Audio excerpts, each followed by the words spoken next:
Welcome to SCLC. As we prepare for this week's President's Message, we'll remind you that the current issue of SCLC magazine is now available and will be arriving in SCLC member mailboxes very soon. Each issue of SCLC magazine is filled cover to cover with insightful and engaging articles from today's leading thought-provokers and civil rights historians.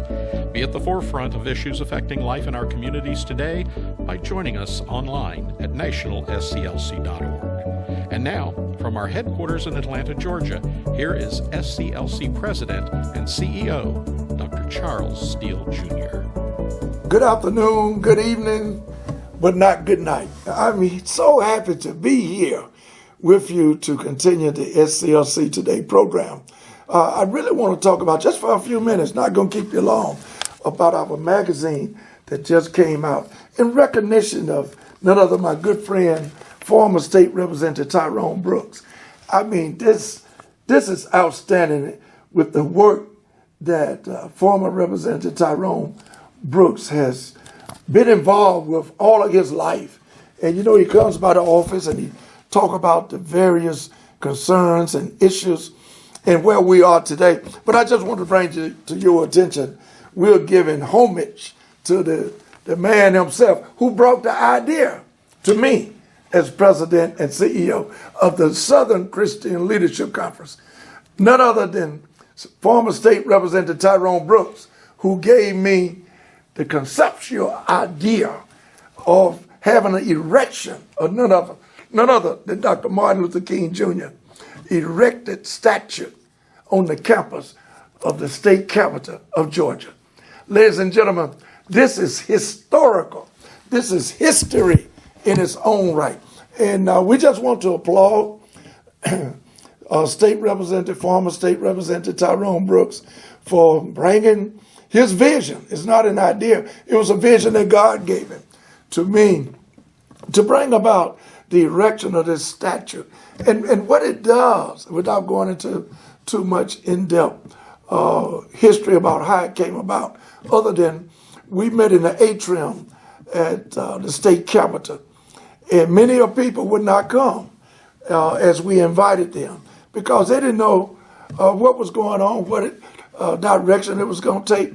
But I'm here to tell you that we filled that atrium with our people. Dr. Joseph Laurie was there, our chairman of the board, Dr. Bernard Lafayette, our vice chair of the board, none other than State Representative out of Louisiana, Attorney State Representative Randall Gaines was there. Our Chief of Staff, DeMark Liggins was there. None other than our close friend who made her transition, none other than Miss Rita Samuel was also there. And the governor himself was right in front of his office, sent word after we conveyed and sent the message that we were going to have a mandate of the state of Georgia to have an erection of a statue of Dr. Martin Luther King Jr. And I just want to say, ladies and gentlemen, it came to fruition. But guess what? We were not even invited to the ceremony. But that's okay. You know, we were not invited. We were the ones who said that we were not going to let it happen where it was not erected. And the first question the press asked me, said, how you going to pay for it? I said, I don't know, but it will get paid for it. We will find a way to pay for it. And the governor conveyed back to us at that particular time that we could be assured that he was going to support us on the erection of this statue.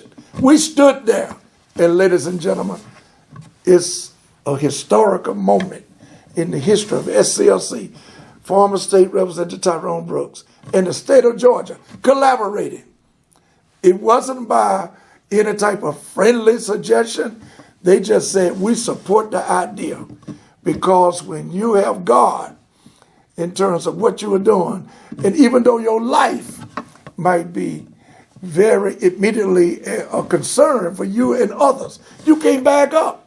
You have to stand fast and believe in God and stand for what is right. Again, I want to applaud former State Representative Tyrone Brooks, who was an outstanding leader back when Dr. King, Dr. Abernathy, Dr. Joe Zalari, he was there.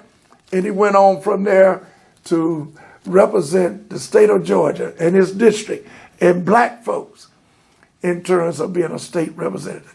Again, that's why that statue is erected. Let me move forward in terms of what we're doing in Cleveland, Ohio. Matter of fact, I'll be on a radio talk show with none other than Dr. E.T. Cavanagh, our local president in Cleveland, Ohio, in the metropolis there in Cleveland, Ohio, this afternoon. It's a fight, ladies and gentlemen, talking about economic development and parity in terms of just doing what's right. Fairness of the economics. I was just looking at a show this morning where the Latino community was saying, we want Latino wealth. And you know what they said? When we were growing up, our forefathers and grandmothers used to say, money is evil. Because they saw the folks with the money, what they were doing, putting us in slavery, putting us in the back of the bus, looking at us as second-class citizens, going back to state rights where we are today. I was talking to a well-known young man, and he was talking about the suppression of the vote. I said, do you know why you have suppression of the vote? He said, well, because this particular party is bringing about the suppression of vote. I said, young man, it goes deeper than that. June the 25th, 2013, the U.S. Supreme Court gutted Section 4 and Section 5 of the 1964 Voter Rights Act. It was gutted. And he said, thank you for telling me. I didn't know that. And the reason they said that they were gutting it because we don't have racism anymore. It's all over. Because you have a black president, an African-American president. They did the okey-doke on us in terms of our rights. That's what we called it back in the day. What young people call back in the day when we were working more harmoniously, didn't have the violence that we have today. They did the okey-doke on us in terms of saying racism was eradicated. It's more now than ever before. Case in point, Coach John Gruden of the Las Vegas Raiders was taken away, fired from his job just a few days ago because of his racist comments that he was making about African Americans, LGBTQ, and all other representation of the human race that he felt he was not a part of. He belittled the women. He belittled the LGBTQ community. He belittled African Americans, Latinos. He belittled all of that. And guess what? He's making hundreds of millions of dollars off of black athletes and other disenfranchised people within society by being a coach and supposed to be a guru of quarterbacks. Oh, come on, people. Come on. This is the NFL, and the NFL got to get right, got to get straight. It's more than a commercial said you are inclusion with what you do. You've been racist all along because you're part of this system. It is a system of corruption. It's a system of racism. It is a system of excluding people of color. That brings me to Sherwin-Williams in Cleveland, Ohio. I'll be in Cleveland, Ohio again on the 23rd of this month, October. And we'll be walking the streets, knocking on doors, letting people know that Sherwin-Williams is not inclusive. You're talking about equity and inclusion in today's society. You got to have equitability for all God's children, for all people. You can't put us back in a box anymore. You can't contain us anymore. And it was all about not paying fair wages or paying any wages at all.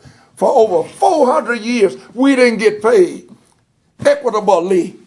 And we're saying that Sherwin-Williams, international company as it is, all over not only the country, but the world. Sherwin-Williams is an international company all over the world. So we have to go to every city. And what I like about the Kenyan philosophy of Dr. King and what Dr. Bernard Lafayette teaches all over the world is that You gather the facts, the information, number one. Number two, after you get the fact, you educate the people. That's what our elected officials should do. We're talking about the elected officials in the state of Ohio, as well as the federal government, the federal, the state, and the local. This is a $1 billion project that's getting ready to take place with Sherwin-Williams. And they have no prime contractors at the table. Even they can suggest a joint venture. Let us get at the table with a joint venture. Don't give us a contract. Pick up the phone and say, Company X, Company Y, we want you to do a joint venture with a qualified, certified African-American company. That's all they have to do.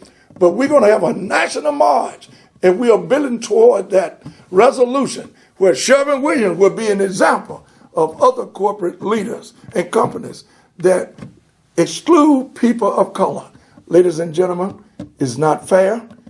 It is not right. Thank you again for joining this program, because we're going to tell it like it is, because SCLC is here today, it was here yesterday, and will be here forever. Thank you so much. The movement continues, but not without your support.